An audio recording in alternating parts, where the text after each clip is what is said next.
Well, as we continue with the broadcast this morning, now last night I had the opportunity of talking with Baha Hilo, who is a Palestinian-based activist, and Usama Nazal, a Jenin-based journalist, and we were analyzing Israel's military operation in Jenin, in the Jenin refugee camp.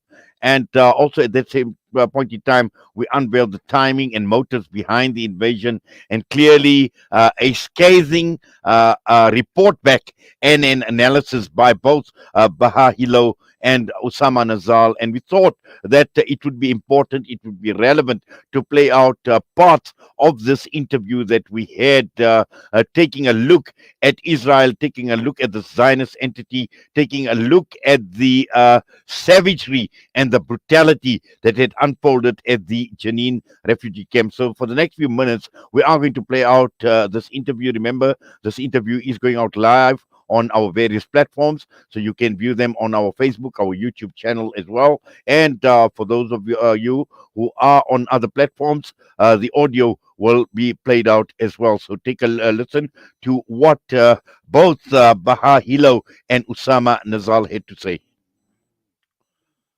The state of Israel followed those Palestinians into the places that they were expelled to, and maintained their denial of access to their families' property and denial of access to their homes and villages that are located within 30 kilometers maximum from where the camp is located.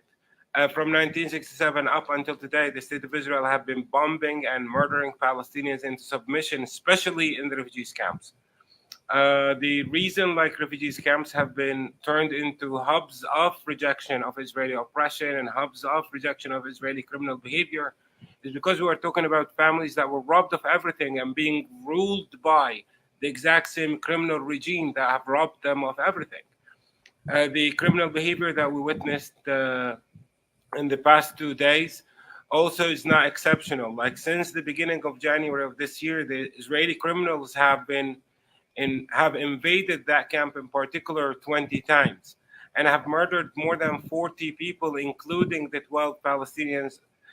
13 Palestinians that we have buried today. So what is happening is a continuity of the same savagery that the state of Israel continues to honor and continues to uphold.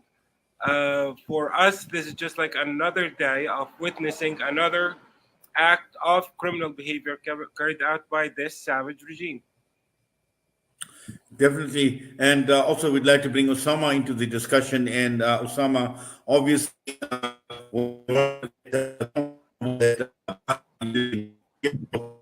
talking about brutality, and this brutality that has been unfolding for a very, very long time. And this, again, when one looks at the policy of the Zionist occupation, it is about displacement. It is about forced migration, as we have seen with the creation of the illegitimate state of Israel. And once again, this aggression that is conducted in the Jenin camp just reinforces what this Zionist occupation has been doing all along. Yeah, this is what Israel about, really. Israel doesn't want to see or hear any Palestinian resisting its occupation of the Palestinian land. And the refugee camp of Jenin is the symbol of the Palestinian resistance and the Palestinian fight against occupation, against colonialism, against oppression and injustice. It represents the free voice of Palestine, the Arab and Muslim world, the free voice of every individual on this planet, refusing submission and refusing oppression and suppression. That's why Israel is trying to crush the Palestinian refugee camp of Jenin by storming it on regular basis, by demolishing the houses of the families living in this refugee camp, these families that were expelled from their native and original villages and cities in 1948, when the colonial regime of Israel was invented by the Western colonial powers at the expense of the Palestinian people. As we know that the residents of Jenin refugee camp are coming from the villages and the cities that were occupied in 1948. So Israel is not leaving them practicing and exercising their right to normal life, even in the refugee camp. It pursues them, stripping them of the right to have housing units, of the right to live in freedom and peace, and demolishing the roofs of their houses over their heads. So the message that Israel is communicating to the Palestinian people is that if you fight against colonialism, against occupation and subjugation, then you subject yourself to warplanes bombs, to tank shelling, and to fire bullets, just as we have seen over the past 2 days in Jenin city and its refugee camp. Yes. No, I think uh, these last few days, Baha, the whole question surrounding trying to expel the residents of the Jenin camp, and for those who refuse to leave, they're going to be sitting ducks because this is going to be prepare them for prepare the Zionist occupation of killing everyone who actually is going to remain behind in the camp. So this is how grave and how dangerous this situation is right now as we speak. Well, expulsion and displacement is the name of the game. Like nearly 66.7% of the entire Palestinian society have been subject to displacement and expulsion.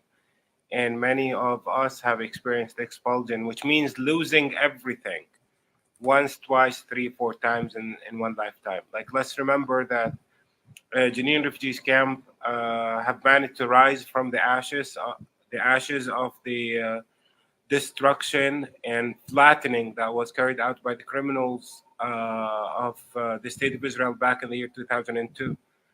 Let's also remember that two people of the 13 that were murdered were just babies during the destruction and flattening and leveling of the camp back in the year 2002, and the rest were not even born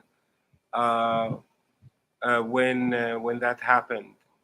The point of Israeli savagery and Israeli terror attacks and Israeli criminal behavior is to make sure that Palestinians are not going to be safe as long as they remain in Palestine. They will continue to be expelled. They will continue to be robbed of their family's property. They will continue to be subject to oppression.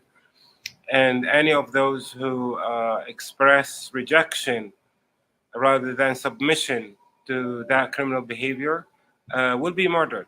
Like the state of Israel does not like it when the subjects of its oppression reject it. So, like, Well, that was just the interview or part of the interview that we had conducted last night with Bala Hilo and Usama Nazal out in Jenin against the background in the aftermath of the brutality that had unfolded at the Jenin refugee camp. So we thought we would just share some of that with you this morning. But right now we're going to go for a break and we come back. It's time to join Imtiaz Sayed from Etiquini Secure.